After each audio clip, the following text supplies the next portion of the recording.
Praise the lord. మన ప్రభును ప్రియ రక్షకుడైన యేసుక్రీస్తు నామమున మీకు అందరికీ వందనాలు, శుభాలు. ఈ దినానికే ఏర్పాటు చేయబడిన వాగ్దానము విలాప వాక్యములు 3వ అధ్యాయము 31 గల వచనం. ప్రభువు సర్వకాలము విడనాడడు. ప్రిదోన్ బిడ్లారా, దేవుడు మనల్ని ఎప్పుడు కూడా విడిచిపెట్టేవాడు కాదండి. ప్రభు వాక్యం అంటది, ఇదిగో పర్వతాలు తొలగిపోయిన, మెట్టలు తత్తరిల్లిను, నా కృప నిన్ను విడిచిపెట్టిపోదని, నేను సదాకాలం నేను మీతోనే ఉన్నాను అని. ప్రభు మనతో లేడని మనం అందరం చాలామంది కంగారు పడిపోతూ ఉంటారు. నా అనుకునేటువంటి బంధువులు, మన అనుకునేటువంటి మన వారందరూ కూడా ఏదో ఒక రోజు మనల్ని విడిచిపెట్టి వెళ్ళిపోయే వాళ్ళే. ఆలోచన చేయండి, నీ అనుకునేటువంటి వారు ఎంతమంది నమ్మకం పెట్టుకున్నావా, నమ్మకం కలిగిన వారు మధ్యలో వదిలిపెట్టి వెళ్ళిపోయేవారే.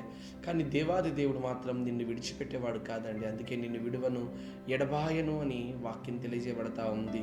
తల్లికి పుట్టినటువంటి బిడ్డ ఆ తల్లినే మర్చిపోతుందేమో, కానీ నా ప్రభు మాత్రం నిన్ను విడిచిపెట్టేవాడు కాదమ్మా. ఆలోచన చేయండి.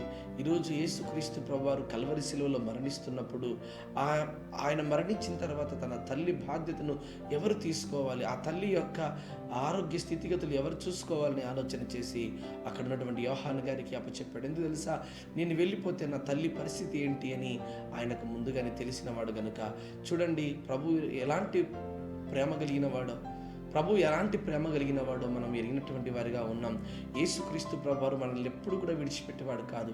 ఆయన మనలో ఎవ్వరికి దూరముగా ఉండువాడు కాదు అని దేవుని వాక్యం తెలియజేస్తూ ఉంది.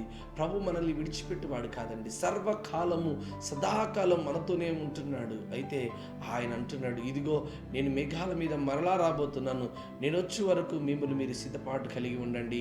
ఇదిగో నేను వచ్చి మిమ్మల్ని తీసుకెళ్తాను, పరలోకమే మనకు నిత్య కాలం ఉంటుంది, అక్కడే మనం ఉండగలగాలని దేవుని వాక్యం తెలియజేయబడుతుంది. ప్రిదోన్ బిడ్డలారా, ఆలోచన చేయండి. ఈ దినాన మనం ఏ స్థితిలో ఉంటున్నామో, ఎలాంటి పరిస్థితిలో ఉంటున్నామో, ఒకవేళ గనక ప్రభు మనల్ని గనక వదిలిపెట్టాడు అని ఆలోచన గనక నీలో ఉంటే, ఈ యొక్క ఉదయకాలం ముందు ప్రభు నీతో మాట్లాడుతున్నారు.